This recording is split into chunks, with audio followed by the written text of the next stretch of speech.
Allah is rewarding you while you're walking to it. Just walking to it, Allah is rewarding you. So look at the tremendous reward in walking to the houses of Allah Azza wa Jal. It's also mentioned that during the time of the Messenger Sallallahu Alaihi Wasallam, one of the companions lived far. Like some of us, we live far from the Masjid. Oh, it's too difficult. I live far. So, but he would still walk.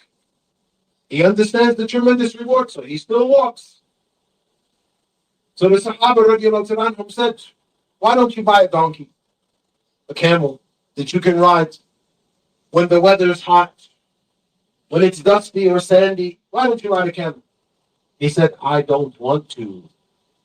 I'm not saying to the brothers, don't drive your cars. I'm not saying that. I'm not saying walk for 50 minutes or an hour. I'm not saying that. I'm mentioning an example of an individual who realizes the reward. He said, I do not want to. He said, إِنِّي أُرِيدُ مِنَ اللَّهِ أَنْ يَكْتُبَ لِي مَمْشَايَ إِلَى الْمَسْجِدِ وَرُجُوعِي إِذَا رَجَعْتُ إِلَى أَهْلِي. He said, no, I don't want to, because I want Allah to write my footsteps when I walk to the masjid and when I return home. Because the first hadith that we just mentioned, is mentioned about going. Every step you take when you go. Right? Allah, one step removes the sin, one step gets you a good deed. So this Sahabi said, no, I want Allah to write me going and returning.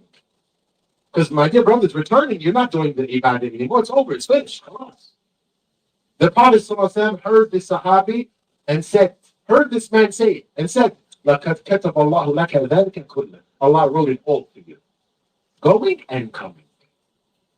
Going and coming. You spend 10 minutes, you spend 15 minutes walking, returning, or driving and returning. Allah writes you going and Allah writes you coming back.